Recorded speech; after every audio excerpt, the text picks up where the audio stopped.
គ្មានអ្នកណាអាចនឹងបំរើចៅហ្វាយពីរអ្នកបានទេបិទអ្នកនោះនឹងស្អប់មួយហើយស្រឡាញ់មួយឬស្មោះត្រង់នឹងមួយហើយមើលងាយមួយអ្នករាល់គ្នាពុំអាចនឹងគោរពដល់ព្រះនិងទ្រព្យសម្បត្តិផងបានទេ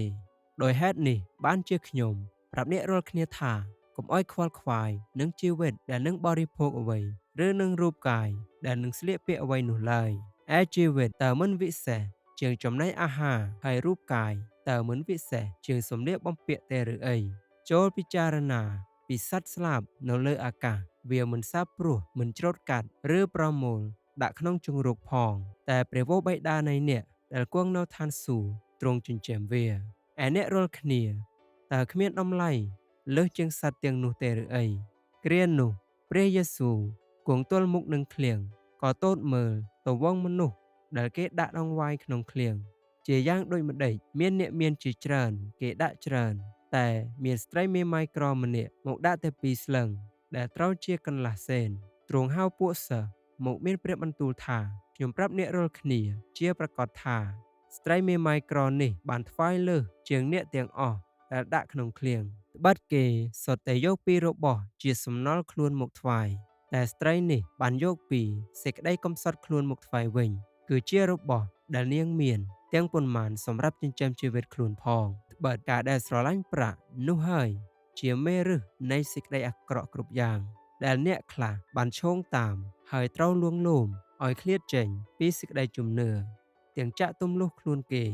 ដោយសេចក្តីព្រួយលំបាកជាច្រើនចូលឲ្យកិរិយាដែលអ្នករាល់គ្នាប្រព្រឹត្តបានឥតលោភឡើយឲ្យស្កប់ចិត្តនឹងរបស់ដែលមានហើយប៉ុណ្ណោះចុះបាត់ទ្រង់មានព្រះបន្ទូលថាអញនឹងមិនចាកចេញពីឯងក៏មិនបោះបង់ចោលឯងដែរព្រះនៃខ្ញុំទ្រង់នឹងបំពេញគ្រប់ទាំងអស់ដែលអ្នករាល់គ្នាត្រូវការតាមភោគសម្បត្តិនៃទ្រង់ដ៏ឧត្តមក្នុងព្រះគ្រីស្ទយេស៊ូវសូមឲ្យព្រះដ៏ជាព្រះវរបិតានៃយើងរាល់គ្នាបានសិរីល្អនៅអស់កាលរៀងតទៅអាមែនសេចក្តីកោតខ្លាចដល់ព្រះយេហូវ៉ានោះជាដើមចមនៃដំរីសតែមនុស្សអែតបើគិតគេមើលងាយប្រាជ្ញានិងសេចក្តីព្រានប្រដៅវិញកុំអោយខ្លាចចំពោះពួកអ្នកដែលសម្លាប់បានតែរូបកាយតែពុំអាចនឹងសម្លាប់ដល់ព្រលឹងបាននោះឡើយសួរឲ្យខ្លាចព្រះអង្គវិញជាជាងដែលទ្រង់អាចនឹងធ្វើឲ្យទាំងព្រលឹងនិងរូបកាយវិនាសទៅក្នុងនរកផងតើគេមិនលក់ចាបពីថ្លៃមួយលុយទេឬអីតែគ្មានចាបណាមួយធ្លាក់ទៅដីឥតព្រះវរបិតានៃអ្នករាល់គ្នាជ្រាបឡើយសូម្បីតែសក់ក្បាលរបស់អ្នករាល់គ្នាក៏បានរួបទាំងអស់ដែរយ៉ាងនោះមិនត្រូវឲ្យខ្លាចឡើយអ្នករាល់គ្នាមានតម្លៃលើសជាងចាបជាច្រើនដោយហេតុនោះបានជាខ្ញុំរំលឹកដល់អ្នកឲ្យដាស់តឿនអំណោយទានរបស់ព្រះដែលនៅក្នុងអ្នកដោយខ្ញុំដាក់ដៃលើ